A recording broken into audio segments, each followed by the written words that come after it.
fucking rocket thing though. We have left off.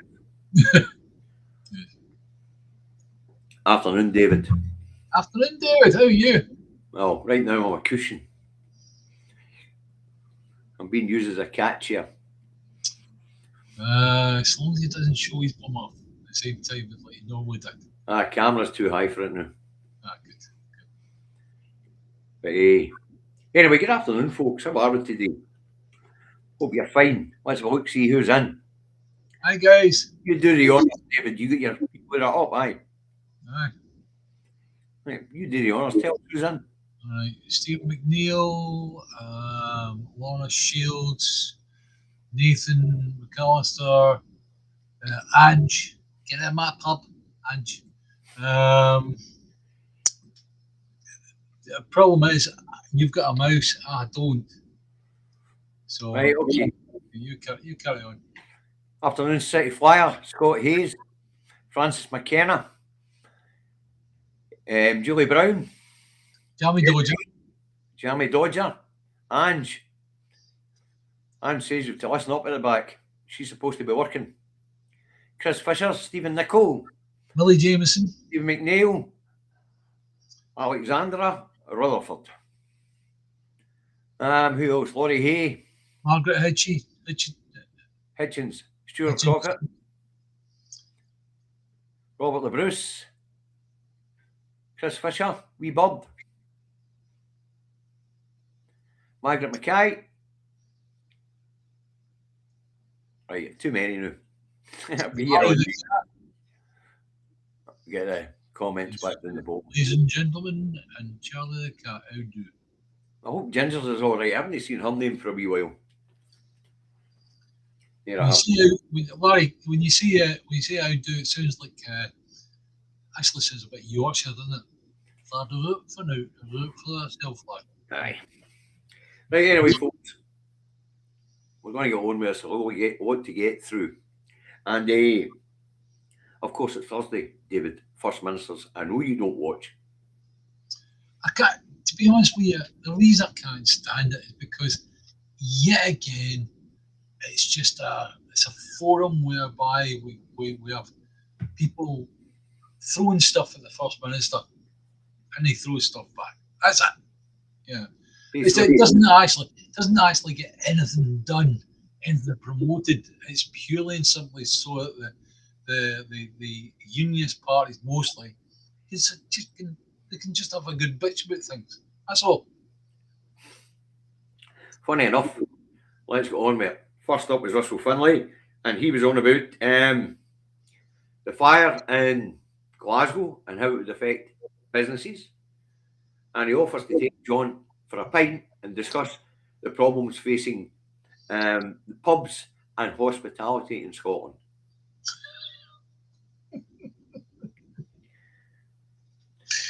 Anyway, he also expressed concerns for the businesses affected by the fire.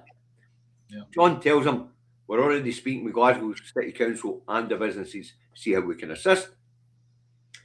But he declined the offer of a pint with Mr. Finlay. I'm not surprised. No, near him. Next up was Poverty Pay Sarwar, the CEO liar, who refuses to pay his workers the living wage, but that's beside the point. He went on the reduction of Scottish Fire and Rescue Services high reach appliances from 26 to 16 in the Greater Glasgow area. And the reason for that properly is? Well, John tell him it's down to legislation.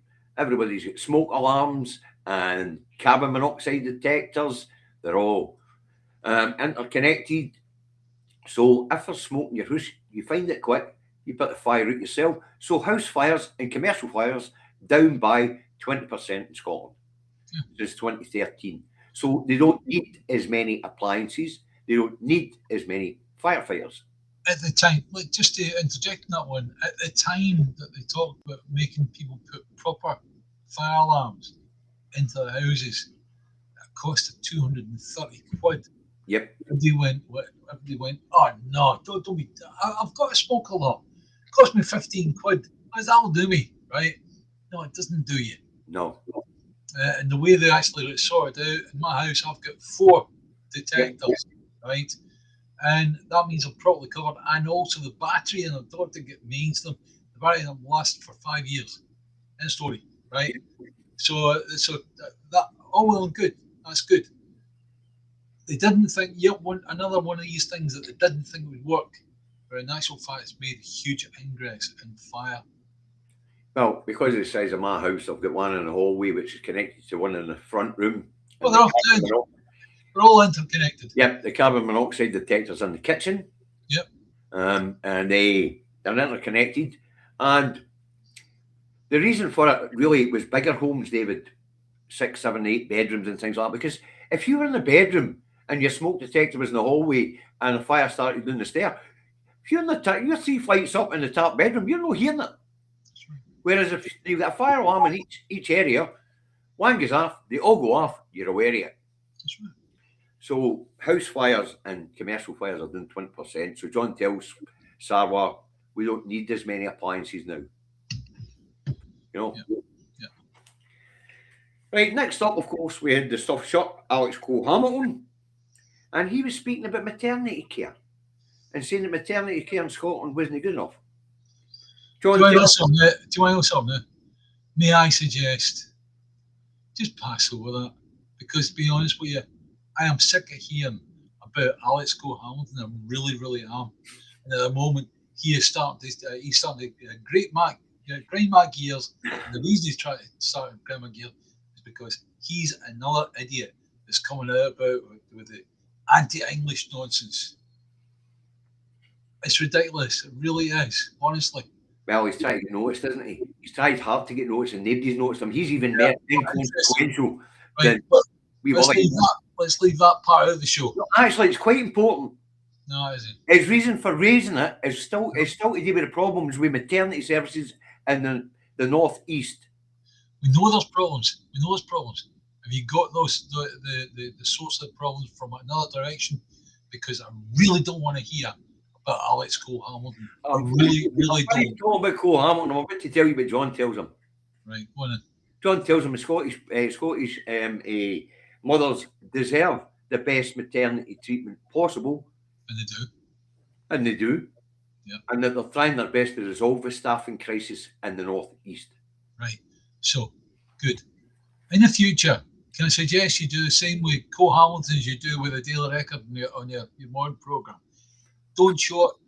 Don't read it. Don't whatever. Sorry, it's an election campaign and the Lib Dems are part of it. I agree with you on the stupidness coming out of Cole-Hamilton at the moment. I watched the Oxford debate thing when he stood up and how dare he wear a kilt while saying Scotland shouldn't have the right to exist, right? While wearing our national dress. Talk about an insult to the place where you live. Yes, and what he said was he's had people looking for him, coming door to door, and his neighbours have been stepped up to send people in the wrong direction and the rest of it, right? What a load of fucking nonsense. He's trying to say, look at me, I'm Alex Cole-Hamilton with a double-barreled blooming name. Fuck off, you idiot. What he actually said was it the police that approached him. Yeah. Aye, exactly. But I've never, to be honest with you, I've only ever heard of that once before. Right? Black, yes. When you tell people they don't have a right to exist, don't be surprised if the extreme fringe of that people get angry. I know. Right. We're not going to condone it, David, we're no. But we would like to see the evidence of it. Yeah, no, I'd like to see the evidence or no evidence of Cole-Hamilton. Right, anyway, next up we're on the fire damage building in Glasgow. Yeah. And its future. Well, apparently on Tuesday, although fire and rescue was still there, they handed it over to Glasgow City Council, who got surveyors in, obviously. Yeah. They have now informed the owner of the property Yeah. that it will need to be demolished Yeah. in the interest of public safety. There are situations whereby they can actually keep the facade of a building. Yep. If it becomes too damaged to the point of where it may break apart in the future, Irishman. that's the point you go, no, it needs to come down. You put something else in place. End story. Aye. Now, so the businesses who'd pledged to reopen are now looking for new homes because we don't know what is going to be built there now. I did go looking for the owner. It changed hands. The Forsyth building changed hands in 2023 for 9.7 million quid. Seemed a bit cheap for that building, considering the one across the road is also part of the complex. But it seemed not very much money for such a prime site in Glasgow. Now, what will the new owner put there? Because it's a very valuable plot. He might just sell the plot. You look at what's in that area, right? You're in a very historic part of Glasgow, believe it or not. Yep, right? that is aye. Just a long way from that, you've actually Miss Cranston's tea rooms. Aye. My grandmother. Right along that area, all the way to the salt market, and of course, the toll booth. Yeah. Right along that area, and in that square, there's some really fantastic buildings. Yeah. Really historical buildings, you know. But what's going to go there? Well, one thing's for sure, whatever goes there, the sexy coffee shop, the Blue Lagoon, the the Paddy Power booking shop, obviously the vape shop, and a couple of hair salons are now currently looking for new homes because there's no way they can sit out to see that there's another building going to go up where we retail facilities at the bottom where they could set up store again. It's just don't know what the new owner or whoever he sells it to wants to put there in its place. Yeah.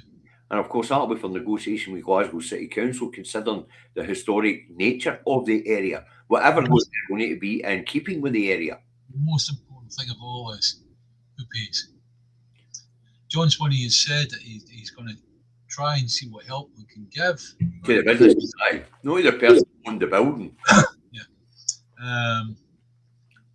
I think it does need that area developing because of the historic area that it's in. Yeah, I think really Glasgow deserves to have that preserved. It's really funny. I was mentioning that this morning when they were looking to the Scottish Government and Glasgow City Council to help these businesses out. Surely they had business interruption and loss insurance. No, they won't. No, seriously. Some will, most won't, David. What we do know is the vape shop wasn't licensed. No. Whatever insurance it had is null and void. Yeah, that's right. Because any insurance company, as you know, when you don't comply, it's like the thing with the fire alarms in the people's houses. People don't realise the insurance that they've got. If they do actually have a fire and they don't have a proper fire alarm, the insurance company will go, well, you didn't have a proper fire alarm. Ashby tells us the corner was originally Dixon's photographic outlet. Well, actually, Ashby, I can go back further than that. Yeah. The Forsyth building was originally the Forsyth, a mega store, if you like. Yep. It was a bit like Lewis's or something like that. Stirling's. Yeah. Stirling and Stevens. It was a department store originally. It was the Forsyth department store. It was a plush department store. And I know because my mum used to work down the road from that in McKean's Butchers. It was on there, right? Okay, I'll tell you. I'm not old enough to remember it being Forsyth's department store, but I know that's what it was built for. Yeah. 1851, they built it to be a department store. Yeah. Goldberg's was down on the Cross. Stevens was the next street up. Is it Gordon Street? No. So I'm trying to remember what Goldberg's was on. Goldberg's was on the same one as Tom Shepherd's. No, Goldberg's was the corner of right across from the Hillman's Umbrella. As you along Argyle Street, Goldberg's was on the other side of the road, just at the lights. Aye, if you go, as you go along Union Street, no Union Street, Argyle Street. Argyle Street, aye. So there was 4 or 5 big department stores in Glasgow at the time. Oh, dude. And Lewis's was just amazing. It was, none of you ever. It's only when you get to people my age that I grew up with it. My Auntie Martha used to work in the cosmetic department, and you walk in there, and the smell of cosmetic, the smell of perfume was amazing. And it was also a place where they sold all the records. Right. So you buy the 45 single of the Goldberg's one. My cousin's grandmother, somebody we used to call Nana Campbell, worked in there. Yeah. She worked in there her whole career. Yeah. Because she left school up until the place shut. And by that time she'd retired anyway. At that time, Glasgow was heaving with people. Aye. And the other thing about Goldberg's was old Nana Campbell, she got a final salary pension at the place. Aye. You know? Yeah. Interesting. Anyway, so Forsyth Building is no more. It's gone, or it will be soon, in the interest of public safety. Let's move on. Apparently, John Swinney is seeking a meeting with the UK government for clarification on US military flights going through Press Week, because the BBC informed the Scottish government that some really heavy equipment was being transported through Press Week last week. We know it's been watched. Aye. Don't know who's watching it, but you don't. The Yes family are everywhere, David. I know that. Right? And the fact of the matter is that, okay, even though it's a reserve matter, and with common sense, and I've even had the odd one poke at Ross Greer, where he says, "Oh, you want to get rid of this?" And I've said, "Oh, well, I'll buy you a pitchfork. You can do it for us, Ross." Right? I don't think Grant's on it. Now it's a case that it needs to go beyond that. We do need for John Swinney to go and basically do what he needs to do to get Americans out of Prestwick. Now you were going to find out who the contractor was that did all the work and refueling the American planes. Aye, I mentioned in the programme once. I just haven't looked it back up again, David. Yeah. But we did talk about it in the programme. All you do is, this contractor, they are employed on a contract by contract basis. Yep. By the Prestwick. Mm-hmm. Do we not have any political weight on them to actually react? Say to them, look, sorry, but we're going to let go all your services unless you actually refuse to refuel American planes. End of story. Well, nothing be done there. No. John's looking for a meeting with the Minister of Defence or Minister for Defence. Yeah. He's not going to get one. Do you want to know something? The most important thing is, he, as our First Minister, has asked. Previously, he wasn't asking. Now he's asking. Aye. But, as I say, he will get to tell where to go. And the reason why we can tell where to go is item number 4 in our agenda. It links in pretty good. Starmer's leaked memo.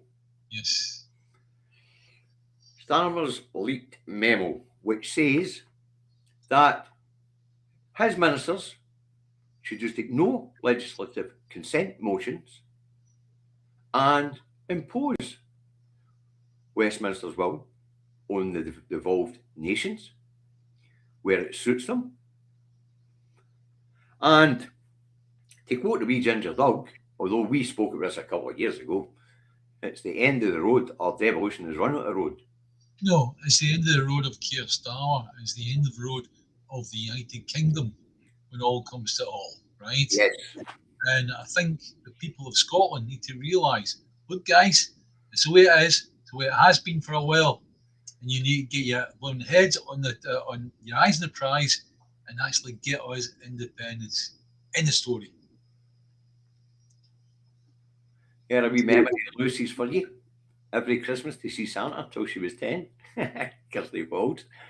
Funny enough, when we were kids, that's where we went to see Santa and all.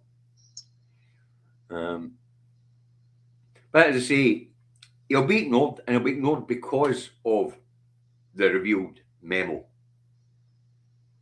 where ministers have been told, "I work as work with him if you can. Be polite, be colloquial, be courteous, but impose your will when you want." In other words, shut up, Jock, get back in your box. We are in charge.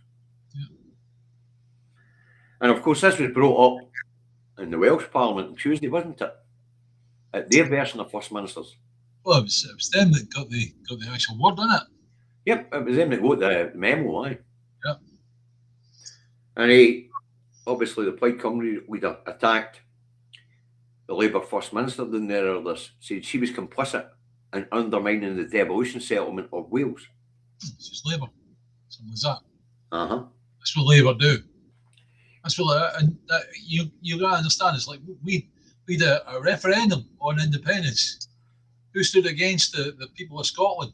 Labour. So much for party of the people and the people's will. That's right. And Starmer's just made it clear. The Tories made it clear. The will of the people that are. It's getting fucking done. Yeah. I mean, look at Starmer and the previous Tories under Boris Johnson are a perfect example of it. They got elected on a manifesto and then threw the fucking thing in the bin. Yeah. And just did whatever the fuck they wanted because they had big majorities. So keep starving children, keep fees granny, impose tax on pensions. That's not a fucking Labour Party. It's a monstrosity. Yeah, tell the people of Great Britain, it's okay, we're only allowing the Americans to use these bases for defensive purposes, and then allowing them to take off in planes with bombs to drop on the innocent people in Iran. Ridiculous. And probably use our ground crews to load the fucking bombs. That's right. So I think Labour's got to go. Right, sorry, yeah, that's it, straightforward. Starmer's got to go, and most important thing of all, United Kingdom has got to go. I'll feel so much safer behind a 17-foot chain link fence, looking southwards towards England at the chaos that's taking place. No, you better make a 20-foot fucking concrete wall with spikes and tap it. They can't climb up. I'll tell. Do you want my money now? No, it's all right. I've got a couple of mates own concrete plants. We'll sort it out between us. Our mate owns a quarry just up the road, plenty of stone. That's the way, yeah, get it done. Go on, our mate owns a concrete plant down in Uddingston. Anyway, but it's over, folks. Direct rule is what Starmer's talking about here. Yeah. Yep. So all the advantages we've had on having our own parliament, they're all about to be overruled. That's right. And the additional tax take we take through our additional bans here. Westminster City sitting at the moment in the Treasury trying to work out how to keep it. We've seen what happened when they first introduced the Scottish tax bans. Only half of us get the S at the end of our tax codes. No, we had to complain about it. I've got a good one, right?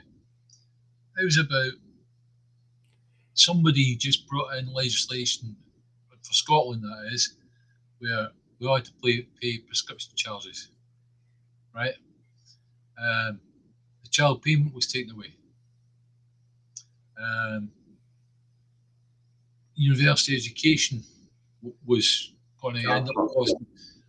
People were going to end up with like between 70 and £100,000 debt when they leave education and university for the rest of their lives because they never pay leave the UK earn the money to pay it back, David. Because the only thing we're getting through the door at this point in time, especially in England, is burger joints. You know, when it comes to investing in the UK, I keep saying this. There's a reason why our unemployment's at 3.1% and theirs is at 5.2%. Because if you're going to invest in these islands, you're coming to where the people are happy, well educated, fit, and where there's a fair tax regime. And our tax regime is not that far out of whack. It's just more fair because the weight is spread wider. Yeah, it's progressive. It's a progressive tax system.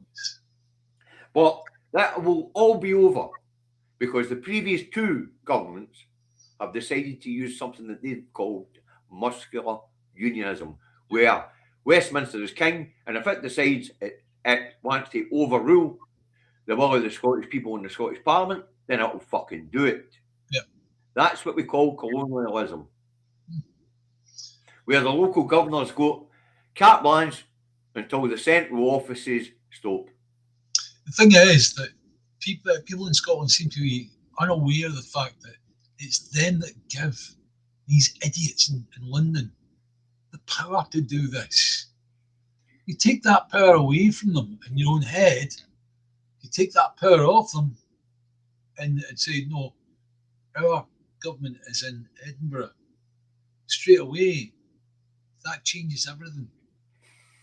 And all we're asking you to do is vote for that. You don't have to prove it to anybody, just prove it to yourselves. Right. Once you've proven it to yourselves, as in we get an SNP majority because we've proven it to ourselves, that's it. We're independent. It's all done by the shouting. That's all it is. Right, let's move on. UK government kiboshes Kemi Badenoch's bill to split the dual roles of the Lord Advocate here in Scotland. Now, as you know, David, the Lord Advocate has got a ministerial post as the Scottish Government's head legal advisor, and she's also the head of the Crown Prosecution Service. And we've recently spoke about where the two have met and it has caused problems from political opponents, where she's had to put her PF's cap on and go and warn the potential victim of a crime that a crime is taking place and a court case is coming up, a potential crime is taking place and a court case is coming up. So the Labour Party, who designed devolution and designed the system the way it is, have not backed any change in the system. But what the Labour Party seem to have ignored is the Scottish people and the Scottish Government are quite keen on splitting the roles.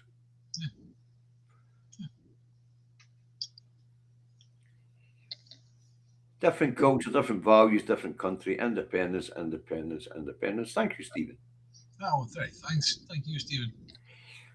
Right. So we've just kiboshed the bill. Nah, we're not going to put it on. We're not going to give you time for it. We're not going to let you have a chat on it. We're not going to need time in the calendar to deal with it, Kemi. Fuck off. But we can't do it ourselves. We need a bill in Westminster to split the dual role. Wouldn't be that case if we were in an independent country, would it? Nope. We just say, right, that's it. We've done it. We split the role. That's it. Mm-hmm. We don't need permission of anybody then. No. But while we're on the legal system, yes. Come on then. You've got a bit of news for us, David. Yeah. Just thought I'd have a look up today at where we are on the Palestine Action Scottish Review. The court case is coming up. As many of you will be aware, the Two Davies made up of David McGuinness and myself, David Milligan, were both charged under the terrorism law with encouraging support for a prescribed protest group called Palestine Action.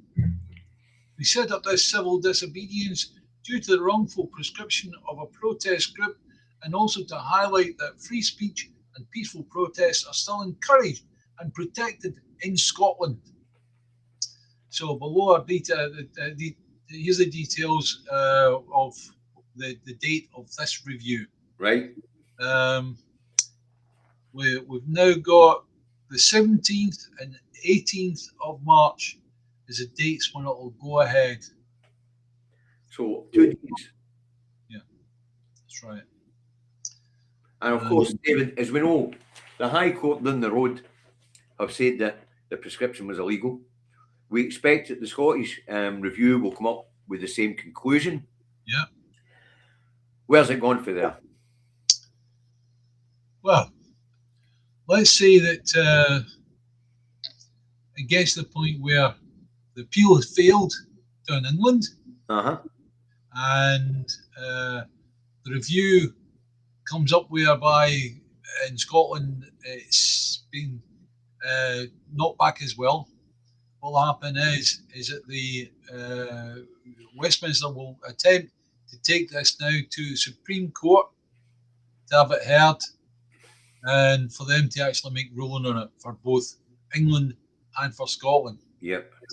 As far as I'm concerned, as far as everybody in the doll's concerned, it's already been won by the action in the High Court in England.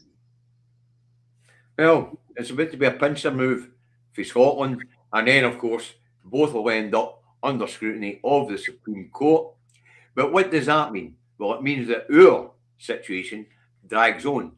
The people situation, the 2,800 of us, yes, yeah, who have all been charged under the 2000 Terrorism Act, Section 13, are going to have this hanging over us until the UK government finally accept that what they did was fucking illegal. No, in actual fact, I was going to say, see, when it comes to the point when that's done and dusted, right? That's the point that all those 2,700 people should decide, right? Yep.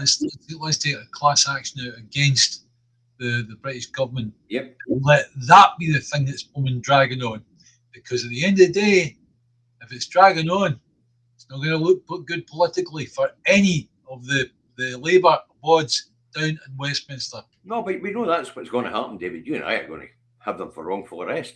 Yep. We're going to have them for a breaching our human rights. Yep. I mean, I've got a blooming charge hanging over me. All right, we know the chance of it being that very, very small, but effectively it carries a weight of 14 years in prison. And to have such a charge hanging over your head, that's quite a burden to bear. Of course, to be honest with you, David, with the economic environment right now, prison and 3 meals a day and a telly sounds. Yeah, you're going to look at it this way. I'm an old man now. I'll be 69 just a few weeks' time. So at the end of the day, it's like, what do I care? Happy birthday. Get my laundry done for free. Aye. They feed me the whatever food, right? At the end of the day, it's like my bed's always made and the rest of it. They're great, honestly.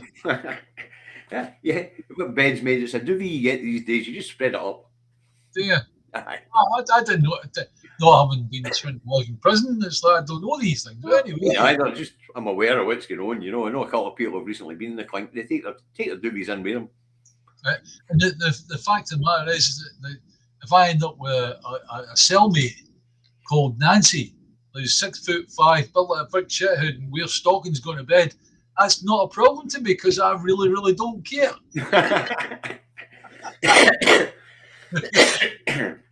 But hey, so Palestine action reviews coming up, and it'll be interesting to see if the Scottish legal system comes to the same conclusion as the English legal system on this one. So we'll find out in a few days' time. Yeah, it's still there's a long way to go on it, guys. We know that and we appreciate that, but it'd be nice to see a bit of progress. Right, let's move on. The release of the Mandelson files. Oh yes, has number 10 denying a cover-up. Was it 10cc wrote a song called "I'm Mandy, Fly Me"? I wonder if they're a wee premonition of what was going on. What's interesting is the day before the report was released, guess whose bail conditions were lifted? Oh, you'll have a grab bag ready and waiting. No, I think he'll wait a couple of weeks before he disappears into the ether. You think so? I don't think he'll wait a couple. I think he'll wait well. Either America, South America, or somewhere with no extradition. Uruguay. I've been looking up the places to go. definitely Uruguay definitely presents itself as being a hell of a place. Look, Everything's legal. Epstein's Island sitting there doing nothing. They might go there. Yep. You know? Everything's legal in there. And it's like they've even got the lines of cocaine waiting for you as you go off the plane.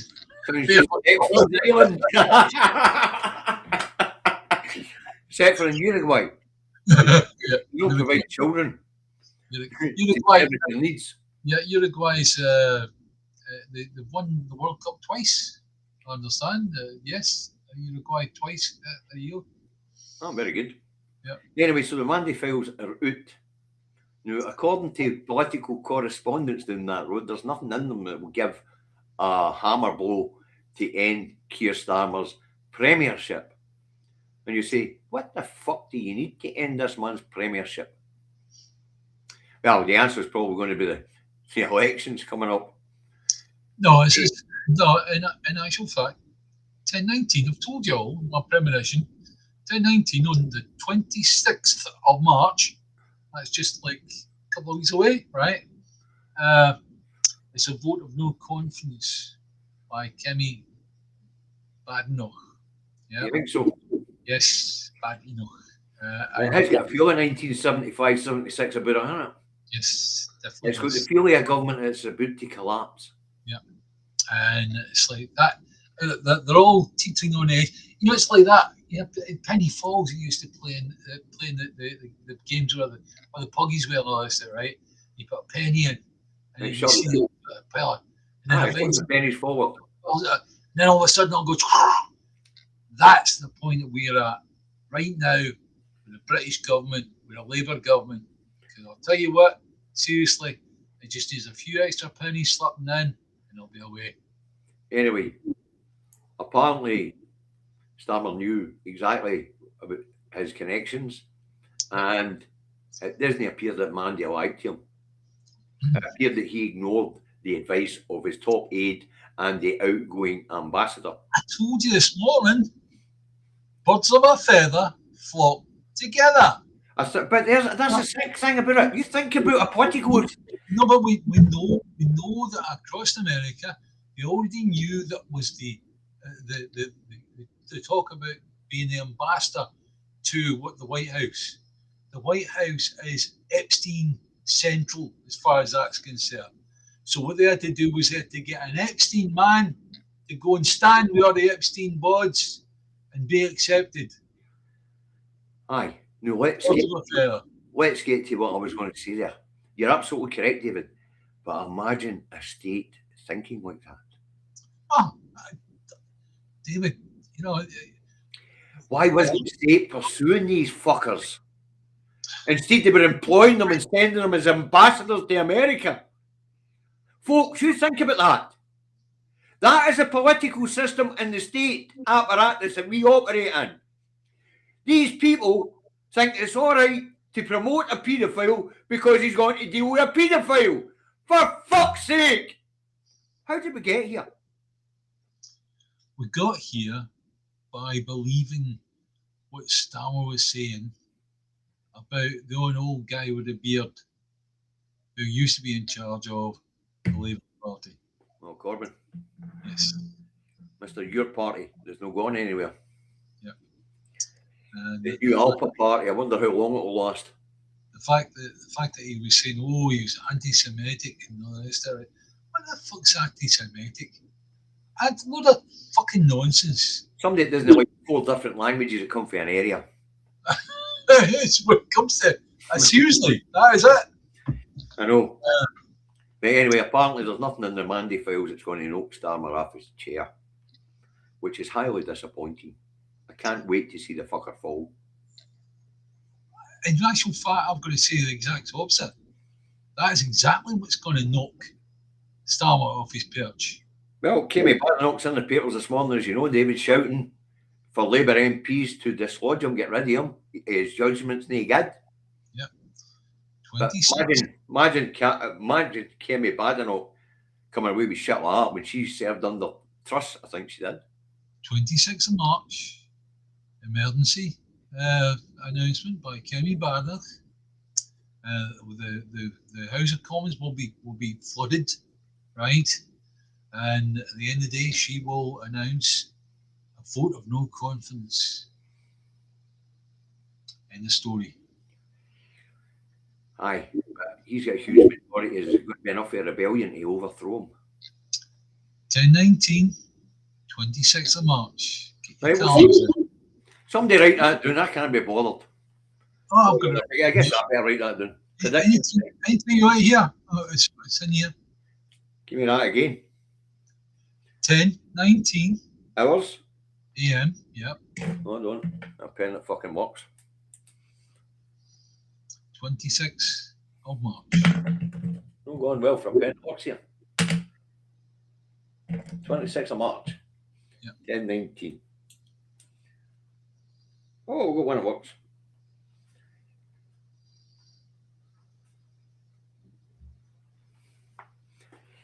Kemi calls for a vote of no confidence. Yeah. Right, folks, you heard it here first. David's prediction. Get your bets on. Will he be right? Will he be wrong? I've only been saying this for the last few months. The same day, all the time. I kept on. I know, I just didn't understand what the fuck you were talking about because I wasn't listening. This is my pal. This is my pal. That was like, yeah, I mean, seriously. This is my but you're announcing it in public now, so I've got to write it down now. You'll not fucking forget, will you? You'll not fucking forget. They're all fucking. I'll not forget. I've wrote it in the programme. I'll go back to the programme notes. So there you go, folks. You heard it here first. At 10:19 in the morning of the 26th of this month, yep. Kemi Badenoch will propose a vote of no confidence in the Prime Minister. Interesting. We'll see if that comes right, David. I hope so, because it'll be fun.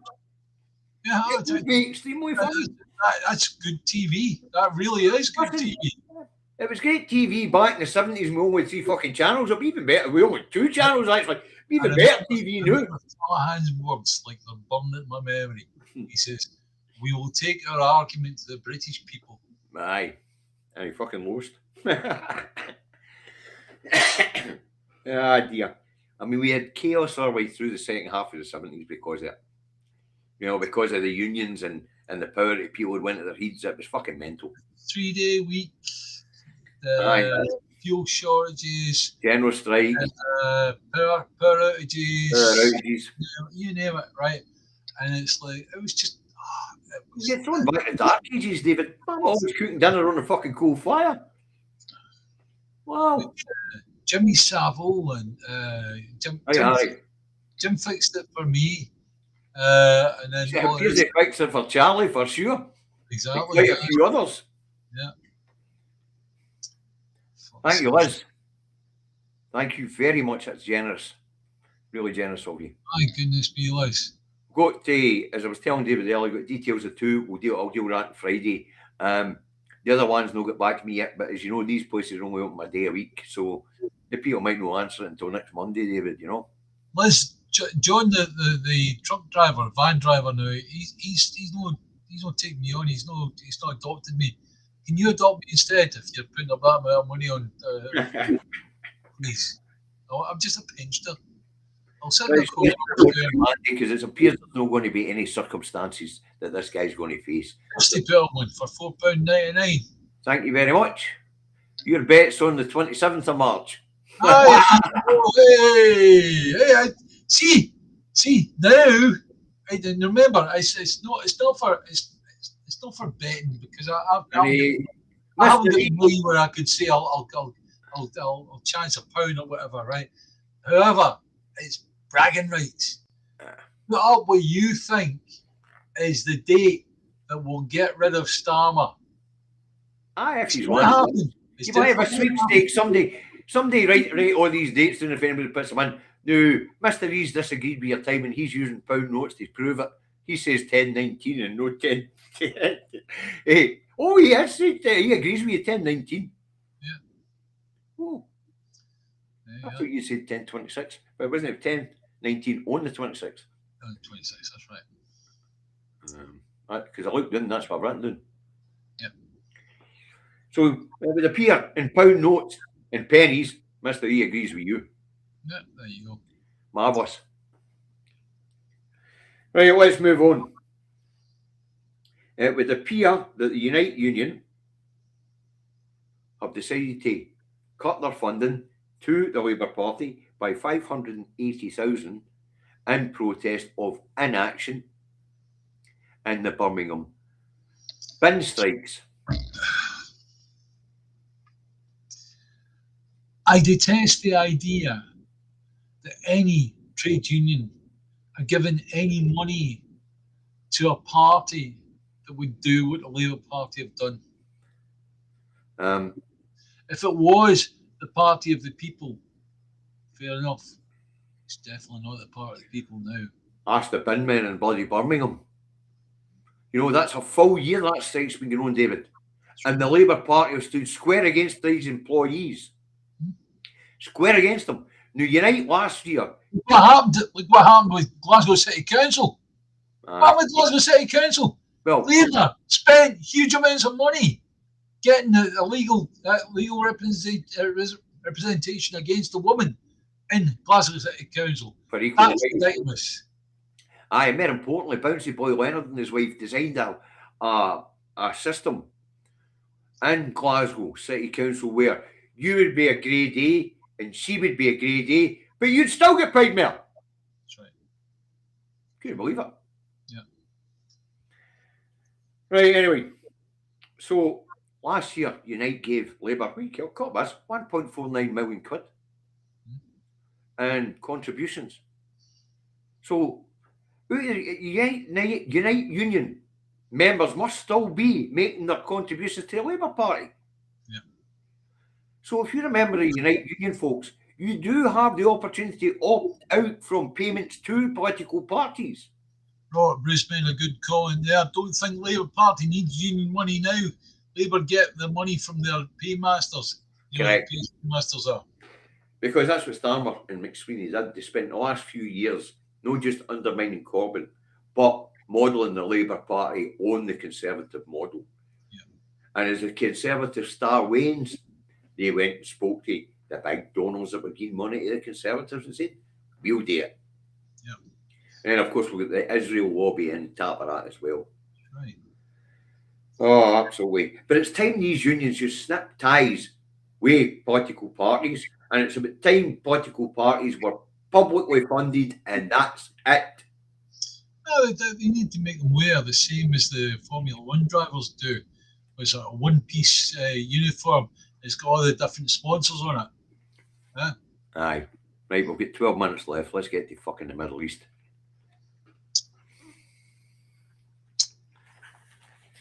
It would appear Trump's in bother in the Middle East. Big style. Well. And it would appear that the Middle East countries that have just given billions and promised to invest trillions in the US are changing their mind rapid. Well, look what happened the first time they bombed Iraq. That was a few months back, right?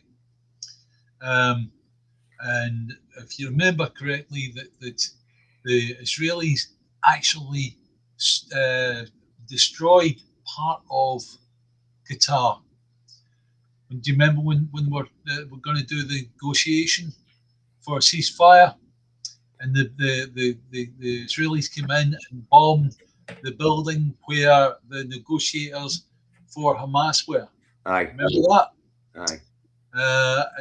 And straight after that, you had a meeting of the Arab Council to say, hang on, USA, you're supposed to be effectively protecting every single one of us, right? You're obviously not. You got one further chance, and that's it. And now look at what's happened. Well, and Israel have bombed Iran without any form of provocation. And what's happened is Iran, quite rightly, have said, right, fine, if that's the case, we're going to bomb everything to do with America all the way throughout the Middle East, and then some, right? Yeah. And the now, after a few weeks of these Arab leaders They start going, Iran, you bastards, you shouldn't have done that. And then think, oh, wait a minute, hang on. America, you bastards, you didn't protect us. That's it. Yes, that's exactly what's happened. Everybody's expecting the Middle Eastern countries to gang up on Iran. That's not what's happened. Yeah. As their protection, their missile protections, runs out. Yeah. And they underestimated the amount of missiles that Iran's got. Something that's actually quite funny. It's not really, but it sounds funny when you get it. Is the Patriot missiles that they're using to protect Israel have run out, so they couldn't get them produced in a correct amount of time. Sorry about that. I'll wait until you finish with this. No, I was putting that up for other people to read, David, not me. Yeah, sorry. The Patriot missiles have run out in Israel. So what they've done is they go, well, where would the other? Oh, South Korea. We'll go to South Korea and we'll pick up. So there's a guy there with a blooming ratchet set. Look at, what are you doing? We're taking your Patriot missiles away. You what? What are we going to do with the guy next door? No your problem anymore. They'll take them to Israel and leaving the people of South Korea unprotected against North Korea. And Kim Jong-il, I keep on forgetting the guy's names, he's going, oh, this is great. We're going to have a cracking war. You know, so... No, war begats war, begats war, begats war. It's not working out for the Middle Eastern countries who were fawning out Trump earlier in the year. Mm-hmm. Oh, sorry, last year. Yeah. And it's definitely not working out for them, and it's not working out for his allies in the Far East either. Well, it's not just that. It's like this morning, I saw indication that Australia are going to get involved because the Australian government are pro-Israeli. The Israelis have talked them into getting, come on, guys, we need help here. And so the people of Australia are going, no, you fucking what? No. And at the end of the day, it's like, seriously, it's already become a lot of blows between the Australian people and their police and all the rest of it regarding this pro-Israeli stance that the government have got. A lot of these governments are going to find themselves just literally voted out in a few years. So was that.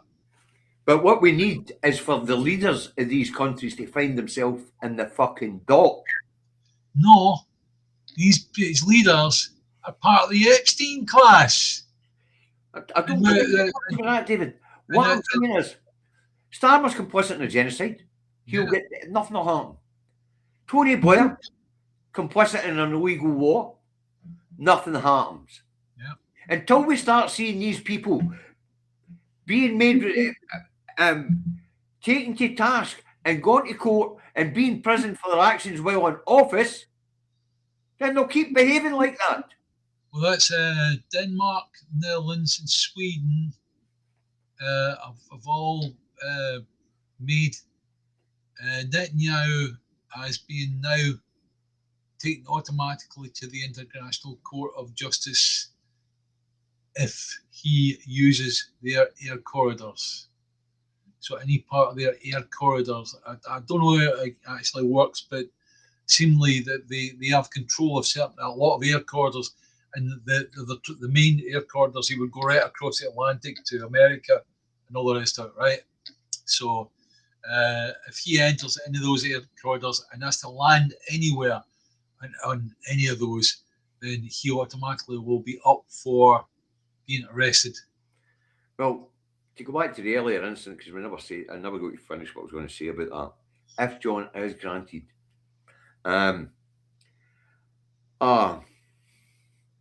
audience with the Ministry of Defence, because it's reserved, and he does request that the Americans stop using Press Week because of pressure at home. I think they'll probably tell the Americans to use Prize Norton. Yeah. It's the next one that's big enough, I think, to be able to handle it. But it just takes for the Americans to go, no. And the idiots down the road will just go, oh, well, fair enough, sorry about that. Sorry for disturbing you. Fuck off, I know, as I say, reserved. Because we did exactly the same with the oil on the Clyde. Yep. Where if you remember, this was Queen Maggie's time, when effectively the Americans were saying we can't have oil exploration in the Clyde because it would interfere with our subs coming in and out. Yep. So therefore, can you make us go away? And what happened was the British government went, fine, okay, we're not going to make oil exploration. And you will notice all the way down the Clyde, there are big hotels and all the rest of it that were built, big piers that were built, all the rest of it, right? Never ever used. And that's why. That's why it happened. Same is going to happen here with this. You're going to get where the Americans are going to go, no, we're going to continue to use Prestwick. The British government are going to go, oh, sorry to interfere, sir. We shouldn't have said that, right? Bye-bye. Right, Robert the Bruce is asking a question. Do you think that Israel, which is under pressure and is getting its arse whooped, will opt for the Samsung option? Right. The Samsung option, as it's written, yep, actually talks about them taking nuclear weapons and nuking the entire world. Right. They don't have to. No. All they have to do is choose key strategic places to land their particular atomic weapons, and then step back and deny that they've done it because Israel don't have any nukes. Yep. Simple as that. And then everybody points to America and goes, you did it, you bastards. Yep. And mutual destruction is achieved. That is the Samsung option. Because at the end of the day, it's like, if you there's a saying that thought up a couple of weeks back was, don't poke the bear and don't poke the bear's mate. Aye. The bear's mate is Iran and the bear is Russia. Aye. If somebody was to nuke Iran, I can assure you there's a good chance Russia would actually create the revenge attack. But folks, think about that. The Zionist state has actually thought of an option to destroy life on Earth if they're gone down. Yeah. Think about that. Yeah. I want you all to take some time and think about that. The Israeli state has a plan to kill the planet. Yeah, no, but the thing is, it came from a book. Came from a book, and all that's happened is that your Israeli government have said, oh, that makes us sound really, really rough and angry and powerful and manly and all the rest of it, right? If we say, right, we're going to fight to the last man, and if the last man dies, we're going to press the button and destroy the world. Right. Fuck off, Israel. But you imagine, David, we know the story behind where it came from. Yeah. But the idea that a state would adopt such a policy. Yeah. I can imagine people up and down the country are calling me, oh, he's anti-Semitic, that Milligan, right? In actual fact, I'm anti-Zionist. I want the Zionists blooming run out and put him behind bars as quick as possible. Right. Because these people have done some dreadful things to this world, really. And see, America used to be all right. In actual fact, a lot of people David, see, before we go, this is an interesting fact for you. Over the last 30, 40 years, do you know how many people America have killed by sanctions alone? 35 million. 38. You were close. But I'm glad you know. Yeah. But I had to bring it up so everybody else knows. Think about that. American trade sanctions alone have killed 38 million people. And tell the people exactly how they died. Did somebody come along and blooming stab them or something like that? Starvation. That's right. That's what sanctions create. Certainly in certain countries, if you create sanctions on a country whereby they don't have access to their own funds and all the rest of it, right? Venezuela at the moment. That's right. They're starving the people of Venezuela with their sanctions. That's right. Just so you know, folks, 38 million people. When you want to look for a monster, just look at the USA. That's right. And even before Trump, look at the USA. Yeah, but the thing is, though, what we've got to also look at is now start looking back the way and going, okay, that's 34 years. Is that the time that started with the APAC? Is that the time that they started doing their working tightly with Israel? I bet it was. Aye. And a good point here for James Connolly. The Swiss were kept quiet and neutral for 400 years. When they open their mouth, they're worth listening to. Yeah. Because they don't intervene very often. That's why they're so highly respected. They keep out of strife. But when they point out that something's illegal and they condemn it, the rest of the world should sit up and take note. It's the Yorkshire principle, innit? Hear all, see all, say now. Aye.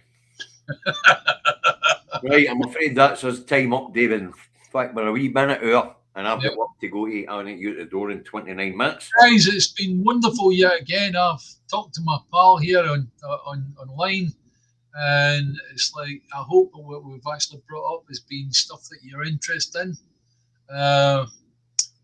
Yet again, during the week, I'll be doing more writing. So if you want any of the information, then you can go into my timeline on Facebook, David Milligan, and find where I've actually been writing the latest bit.